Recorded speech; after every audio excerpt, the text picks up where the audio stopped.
So Bloxy News posted out a number of new Roblox avatar-related features have been revealed this week, including new default avatars, changes to dynamic heads, classic faces, and new settings added to the avatar editor. Now, I know they had dynamic heads that was big that got put out, well, recently, the last year or two, whatever. To me, recent is like the last year or two, okay? I'm just letting you know. Ever since Roblox was founded in 2006, they have always been working on ways to create the next generation avatar to help users further express themselves on the platform, blah, blah, blah. And of course, we know about the release of the R15 type, blah, blah, blah. And now realistic characters like Rithro, I think that's how you say that, Rithro. I'm not even sure how you freaking pronounce that, dude, to be quite freaking honest. But now they got the new default avatars. This week, some users started to see a new default avatar appear when creating a new Roblox account. As you probably know, the bacon hair has been the default avatar for years. So now, instead of it being the bacon hair was always the default, and now you're starting to see things like this is your default, which is kind of cool because, like, you know, bacon hair, nothing wrong with the bacon hair, but it's always like the old school body style too, you know what I'm saying? But now they're starting to put this in there. Then it also goes on to say dynamic heads and removal of classic faces. Starting this week, Roblox will be beginning the process of updating the most popular heads to support expressions from emotes and soon real-time facial animations.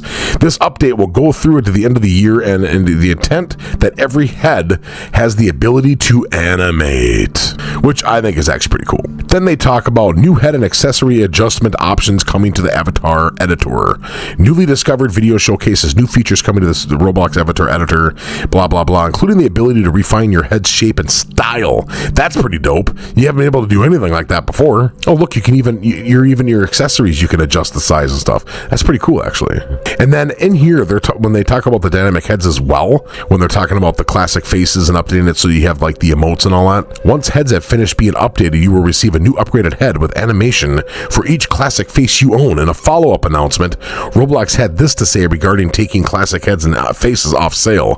When we add an upgraded head that supports facial animation, we will remove the equivalent classic face, which I don't understand why they have to do that, but maybe it just takes up too much room in the database. I don't know. I'm assuming that's all it is. If you had a classic head equipped and you want to revert back to it, your original head is still in the inventory under classic head. So they probably store it in an archive database. I'm assuming that if you absolutely wanted it back, you can get it back.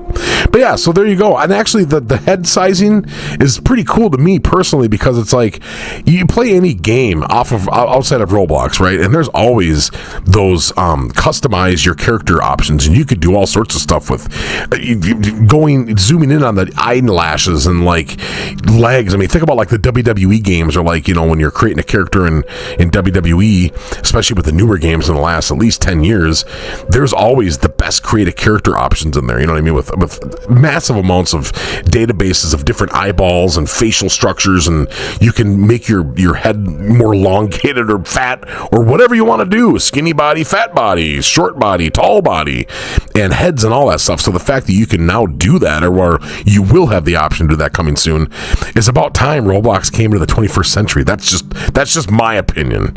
I mean, I know that Roblox has its limitations, and that's probably why it's taken this many years for them to be able to have this kind of option on there, but I think it's a really cool option. Anyways, just found these avatar updates interesting, and that's all I want to talk about.